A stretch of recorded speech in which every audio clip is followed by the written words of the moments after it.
even though I love you, don't use my toothbrush. Some people do that. Do you do that? I mean, I wouldn't have a problem with it, but I'm not Oh gonna my do God, honey. What? As a married woman, I am willing to share a lot of things with my husband. We can share a pillow, but I'll be damned if we are sharing a toothbrush, Cameron. That is nasty. That is nasty. This right here is why Lauren and Cameron have really healthy boundaries.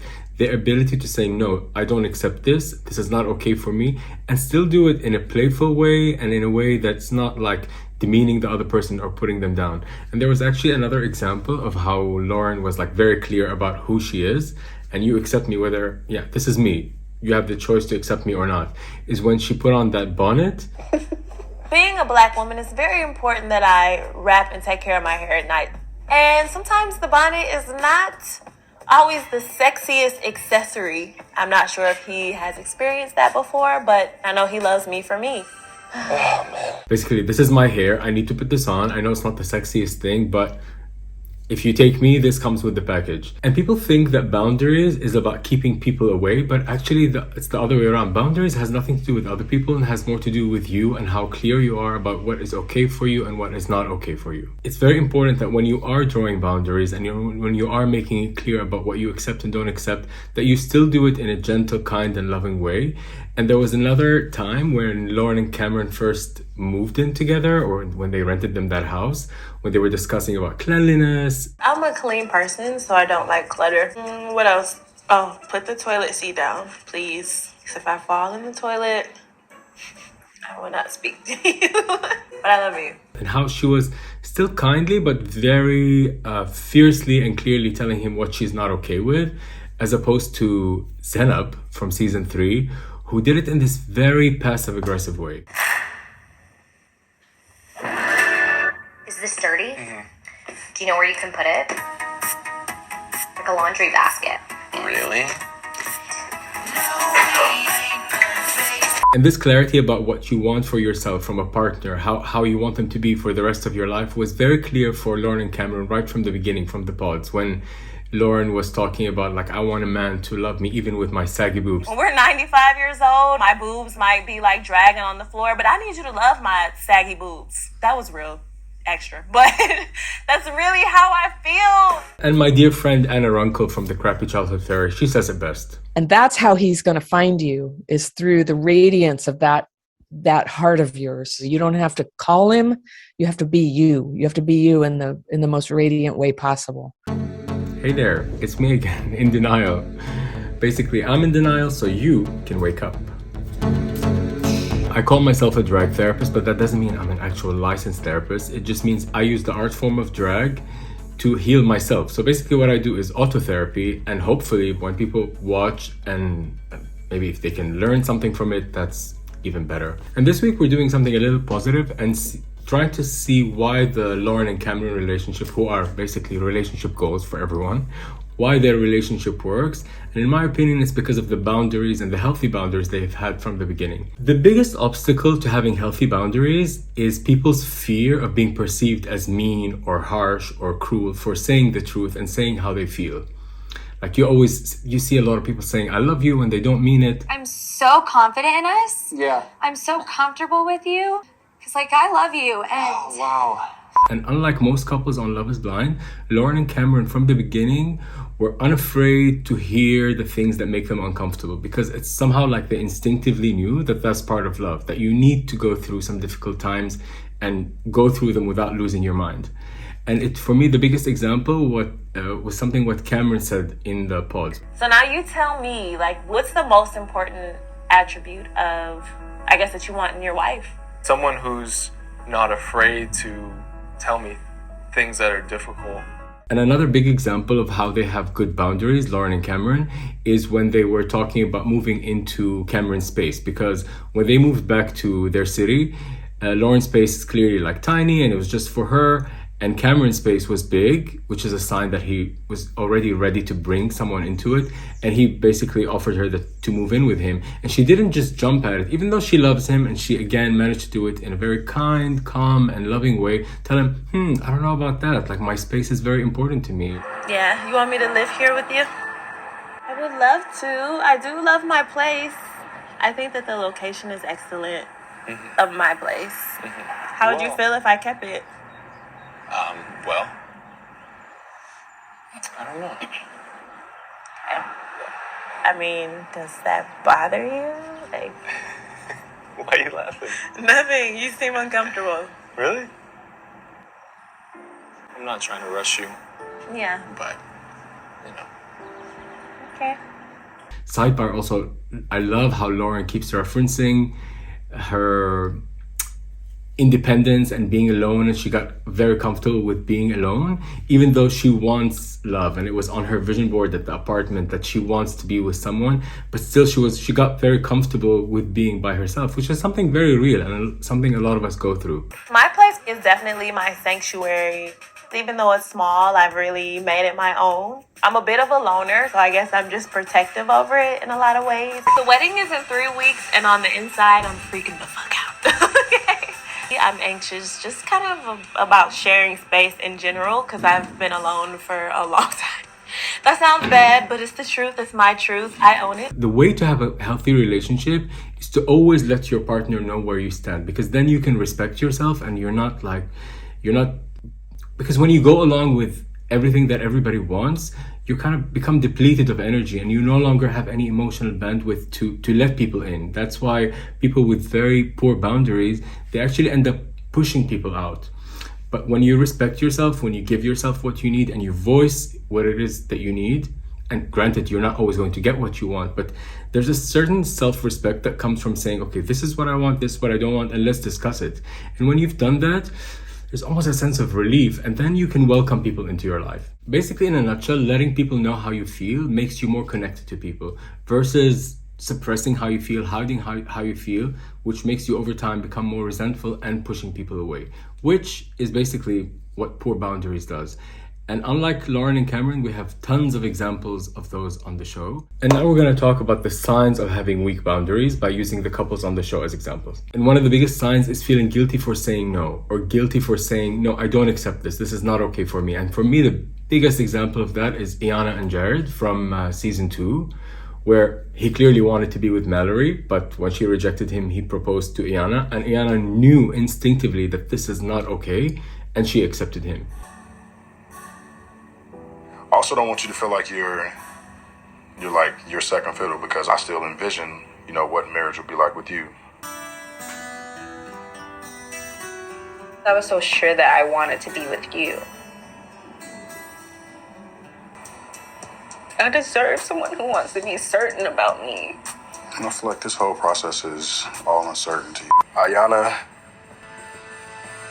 will you marry me? Yeah. And one of the most telling signs about having poor boundaries from the beginning between Iana and Jared is not on Love is Blind, but on an interview they did much later, after they announced their divorce, Iana and Jared. And Iana said, I knew from the very beginning that I was a stepping stone for Jared, for him to learn through me, basically, how to have a healthier relationship. I said that in the beginning of the marriage. I told our therapist, I said, I feel like I'm his stepping stool. And she was like, what? I was like, I just feel like I'm that thing to teach him, for him to learn, for when he moves on, eventually it starts to click, and he's like, oh, okay. Girl, if you already knew that from the beginning, what? Why would you disrespect yourself so much? And from Jared's point of view, he kept going along with it, and he never even told her that he's not into her. He would just always keep making these compromises, thinking that he's sparing her, or he's sparing her feelings, basically. But it's actually very selfish, because you're avoiding feeling the discomfort in the moment, the discomfort of saying no to somebody.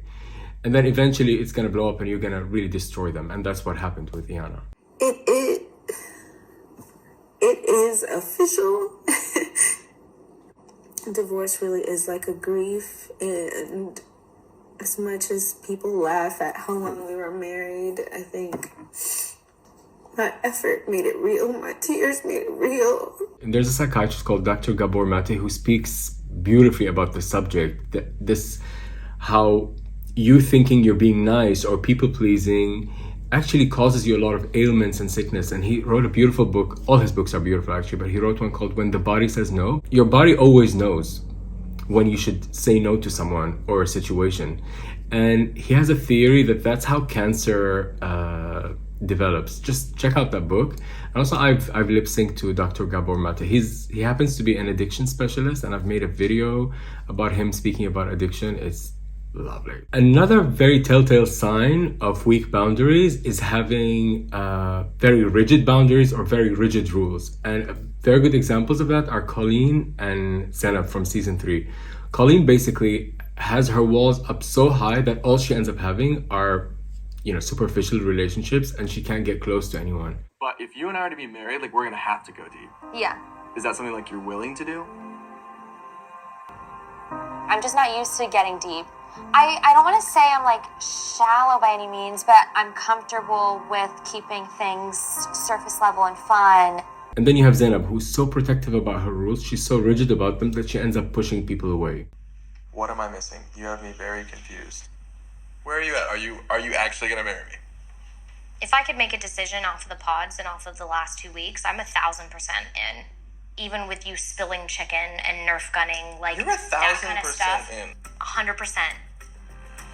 This experiment led me to you. I fell in love with someone despite the little weird things you do about your lifestyle, and it still doesn't change the fact that What are the weird things that I do? Throw towels on the floor. And I think childhood trauma does a real number on our ability to have strong, healthy boundaries, on our ability to say yes or no when it's required. Because somewhere in childhood, when you stood in your truth and honored how you felt, probably cost you the love and attention of your parent. So you pushed it back and learned how to people please and get along. But Anna Runkle says it best. It turns out like there's a cactus inside sometimes, where we can be craving love and we want love to come to us. But if somebody gets close enough, there's these defended walls and sharp objects. They're like, don't you dare come in here, even as we're begging them to be closer to us and love us. I think it's a developmental delay a little bit when you never really got loved properly. Maybe some people were learning this when they were 16 and 22. And I think Lauren learned those boundaries from her dad. Because if you remember that time when she first introduced Cameron to him, which was like something that was hyped up as this big thing, is he going to accept Cameron or not? Because the father is very strict. And he definitely kept Cameron on his toes. But even the father, in his kind of assessing and scanning Cameron, he was still doing it in a very kind, polite, and respectful way. So I've never introduced my dad to any of my boyfriends, let alone my fiance, who is also white. I don't want to be a bad guy. I don't want to scare you, nothing like that. It's not my intent. I want to know you. Yeah. And also Cameron didn't overdo it in the groveling or begging for approval. And my favorite thing about that meeting between Cameron and Lauren's dad is the way Cameron from the beginning was saying, I'm going to make her happy as much as I can. I got a million questions. I want to put your mind at ease as much as I can. Really?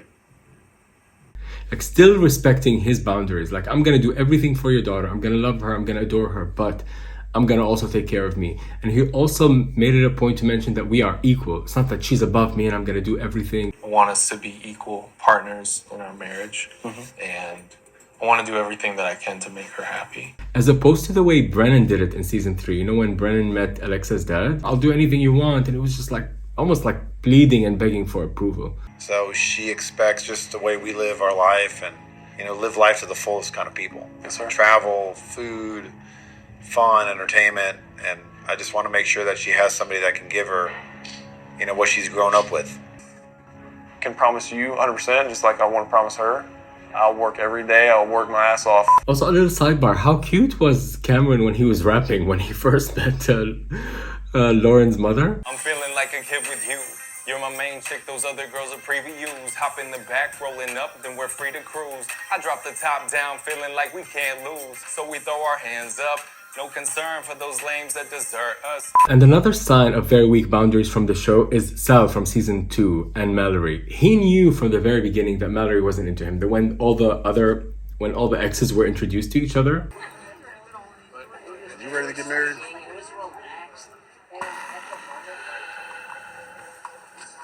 Wait a minute. Wait. What is? No. Are you ready to get married? And it should have been clear from that moment when he basically overheard that Mallory was basically laughing about him to Jared that this was a no-go.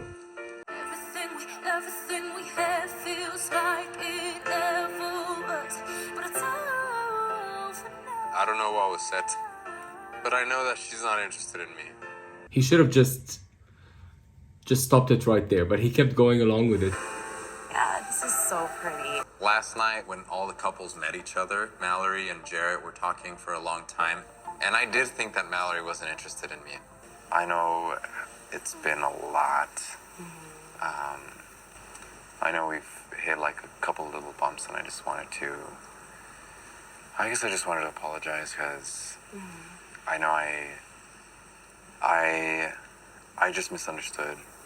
And that's why he actually ended up building a lot of resentment and bringing that weird girl, Jessica, to after the altar, who was a shit show. Hookup culture. You've played this before. No. She is such a firecracker. Like, if she is in a room, you know that she is in a room. Yes. And he went from being this kind of nice, singing lullabies to her all the time to being kind of shady and a little bitchy. When he and Jessica walked up to Mallory after the altar episodes, and they were like, oh, we just come in peace. Like, but she's not doing anything. They were trying to make it sound like she was attacking them. Mallory's putting up her walls, and that's okay. I don't understand why, if Jesse and I are just coming in peace, we're not waging war on anyone. So for me, what makes a couple like Lauren and Cameron different from the others on Love is Blind is their ability to, both of them individually, listen to their own voice and know what is good and what isn't good for them. Like Cameron, when he tearfully and emotionally talked about his ex, the girl he dated before Lauren, first of all, he stayed very respectful of that girl, but he also said that even though I loved her, I knew deep down that this was no good for me. I was in love once before, and I loved that person very much, but I knew that there were going to be problems, always. Things that couldn't get past. But with Lauren, I don't have those concerns. And something I loved hearing Lauren say, and it's actually another sign of being very realistic about the situation and having good boundaries, is when they were discussing her moving into the house with him, and she was in the confessionals telling us, basically describing the situation, how difficult it is. I am feeling a lot of different emotions, thinking of like, wow, I could really just be giving up my personal space forever. And I really enjoy my personal space, but being in a marriage kind of changes everything. So I'm just trying to listen to myself and my heart and my mind at the same time. And basically, she's all about honoring her gut and what that's telling her about herself, while still being very loving towards this man. In a nutshell, Lauren and Cameron never forced themselves into situations that weren't good for them. Unlike all the other couples who just ignored all the signs and just dove in, and then later would say things like, oh, we have to fight for this, we have to fight for this. I don't want him to leave. I'm scared that he's trying to tap out. And I don't want to lose him, so I don't care what I have to do. Who cares? That's people pleasing. I don't give a fuck. I don't want to lose him, so whatever I have to do, I have to do. Girl, you don't have to fight for anything. That's not love. And again, Anna Runkle says it better than me. That's not love. And that's why it doesn't feel like love, because it's not. It's never satisfying. That's not what we want. We want to leave a little space. We be ourselves, just as our good, sweet, lovable selves, and let it come to us a little bit. Just let it come.